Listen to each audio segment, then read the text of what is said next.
Trading is something that takes a huge amount of focus if you want to be at your best and avoid making mistakes. But it seems being able to focus for long periods of time is something that a lot of us have simply lost the ability to do these days. So in this video, I'm going to share my best tips for staying focused during your trading sessions and actually increasing the length of time you're able to stay fully focused for in the exact order you need to think about them in. Starting with the very first thing, which is to keep a routine with your trading, even if you end up doing nothing during the trading session. You see, whether you're trading full-time, part-time, or just as a hobby, the trading session itself is still a work session. I know, yuck. And the key to getting your best work, getting in a flow state more often, and achieving your long-term goals is to keep the rhythm going. A lot of people think they need motivation before they can start working, but the reality is this way of thinking can do more harm than good, especially if you use things like motivational videos or other things to hype yourself up. Surprisingly, no one needs David Goggins telling them they're a weak bitch or Gary Vee telling them, "If I were you, I'd be fucking busting my ass eating shit." Instead, motivation doesn't appear consistently by itself. Most of the time, it comes as a byproduct of a sequence. And that sequence is, you complete tasks, this leads to a feeling of momentum, which is caused by dopamine, and this leads to increased motivation to continue working on more tasks. So the key to getting the best out of yourself is not to wait for the perfect level of motivation, the perfect moment, but to just get started. And by having a regular routine for your trading, even if you end up sitting there and doing absolutely nothing, you overcome the biggest hurdle, which is actually blocking out the time and showing up. Stability and consistency are key, and half the battle is won if you're already there every day. But being there every day is no good if you're just going to mess about doing things you're not supposed to be doing on the computer or on your phone. So that brings us on to the second point, which is to design your environment to encourage the right default actions. You see, when we aren't consciously thinking about them, our actions and our decisions will usually be dictated by the path of least resistance, just like what we see in the price movements in the market. So with this in mind, we should make things easier for ourselves by changing our environment to encourage the actions we want to take as default and discourage the ones that we don't. This is explained brilliantly by James Clear, who suggests that our outcomes are a lagging measure of our daily habits and actions. So if you want good outcomes, you need to encourage good habits and actions each day and get rid of bad habits or distractions.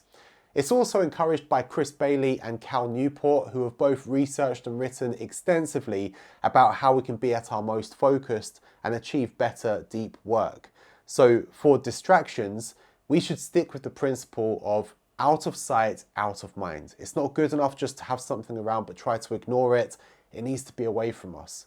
So if you leave things like your phone next to you or other things that distract you, you're more likely to pick it up, start swiping through Instagram or TikTok when you should be trading. You can also use things like browser extensions, ones like Stay Focused, that will block distracting websites during your trading session. On the other hand, if there are actions that we want to be taking, we can leave things nearby that will lead to those becoming our default actions. For example, if you want to follow the financial news more than you are right now, by leaving a copy of the FT on your desk and removing any other distractions, reading it will become a default action when you have short breaks here or there. Or if you're not logging your trades in your trade journal, leave a paper version of your trade journal open on your desk. It's a really simple concept, but so important. And judging by how many people complain about the constant distractions from their phone, put the phone down, Braden. It's one most people neglect. So we're in place. We've got our environment set up to encourage the right default actions. Now we just need to know what it is that we're doing, other than obviously hitting the like button on this video and subscribing to the channel. Jokes aside, most people, me included for sure, try to do too much, which just ends up dividing your focus. But we can't help but overestimate how many things we can do each day and build these endless to-do lists of like things that we need to get through. This was found by Lady Klotz and his team to be due to our intrinsic need to feel competent, which just ends up making us want to add things to our list, because as we tick tasks off our to-do list, it feels good and makes us feel more competent, which is something that drives us. This is why some people have a million different things that they need to check each and every day when they're in the markets before they even get to the point of actually opening a trade. And all this means is that you're going to be using your attention on things that are nothing more than noise and having less focus for the important part, which is the actual trading itself. Instead, you're going to be distracted and overwhelmed, and your analysis is going to be rushed, which is not going to lead to the best trading performance. Now, the solution that most people come up with, and that you'll see touted in productivity books and YouTube channels, is to stop adding new tasks, to practice the power of saying no. But this doesn't mean you end up with less things to do, it just means that you're adding fewer tasks. The end result is that your workload is still increasing, but just at a slower pace.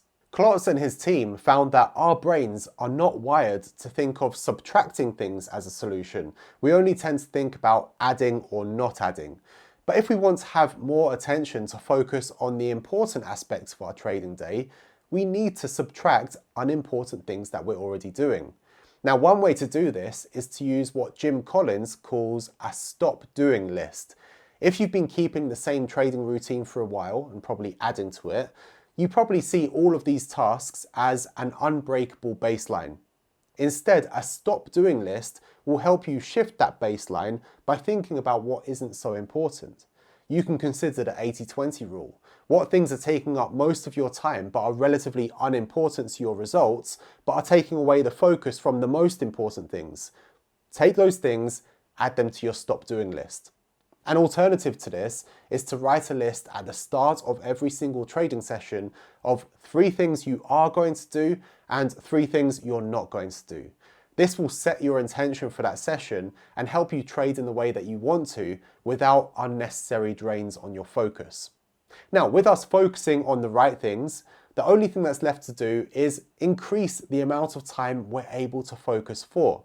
For a lot of people, the issue isn't necessarily that they can't focus, but that they can't keep themselves focused for long enough to do their best work. This might be because distractions come up that take them away from their trading, or they just get bored or tired of doing it and they decide to stop. This relates back to what the psychologist Angela Duckworth discovered as the ingredient for high performance and success. It's something that she named grit. Grit is all about being able to persevere no matter how tedious, difficult, or boring your tasks are. No matter how much we love trading and love the markets, it can still be slow and boring at times if you're doing it properly, but you still need to be able to stay focused. Luckily, this is something that you can train over time, and you do it by pushing yourself a little bit more each and every time. Let me explain how. Now, you may have heard of the Pomodoro technique. This is where you do timed focus sessions for say 25 or 40 minutes, followed by a short break, and then you take a longer break once you've done a few of these sessions. But, and I'll say this very quietly in case I get a bunch of angry productivity YouTubers at my door, there's a problem with these Pomodoro sessions. You see, when you set an arbitrary time, like 25 minutes or 40 minutes, either it's going to be too long for you and you'll spend most of that time distracted or struggling to focus or just giving up on it, or it'll be too short and you'll be taking a break before you need to, just as you're hitting your stride. And it also doesn't develop your grit because you're not pushing yourself over time, you're just staying with these sort of standard times. Instead, we should use a variation of that technique. We're still going to do timed work sessions followed by a break, but it's going to be done in a way that treats your focus as if it's a muscle that needs to be built up. It's going to be like how you use progressive overload at the gym or something like that. So you start by setting a timer and getting on with your trading session and trying to stay focused. And as soon as you start losing focus or you realize that you've begun to get distracted, you stop the timer and take note of the time. And it's even better if you can write it on a whiteboard in front of you or put it on a post-it note at your workspace so it's really visible for you. Now, it doesn't matter if this is 2 minutes, 15 minutes, an hour, an entire day, if you're some sort of monk or something, it's a starting point. And now you're going to push yourself to beat that time the next time you're doing a focus session. So next time you're in a trading session, you do the same thing. Let's say your first time was 14 minutes and this time you achieved just 15 minutes. That's okay, it's still progress. It's just like training a skill. We push ourselves to that sweet spot where it's just outside our current comfort zone, but not too far that it's unachievable and it's going to make us feel some sort of anxiety about it. Over time, your ability to focus will be improving, and eventually you'll start reaching the point where you don't just try to beat the time that you've set, but you actually end up getting into a flow state with your work and losing track of time and distractions completely. And at that point, you still need to take breaks. It's really easy to neglect breaks when we're in a flow state, but this is only going to harm your overall trading session by burning your energy too quickly. However, what you can do is then base these breaks around what's happening in the markets. As my members will have seen during my live stream trading sessions with them, we take a 5 or 10 minute break once an hour, but I think ahead and choose the break time in order to not miss anything important in the markets. And that's what you can do as well. And you know what, guys? I have a bonus tip for you, and this one may actually be the most important one for some of you. You see, one of the biggest issues for being able to focus is negative self-talk, since it divides your attention. So in this video, I explain what neuroscience and psychology tells us about how negative self-talk affects your trading performance.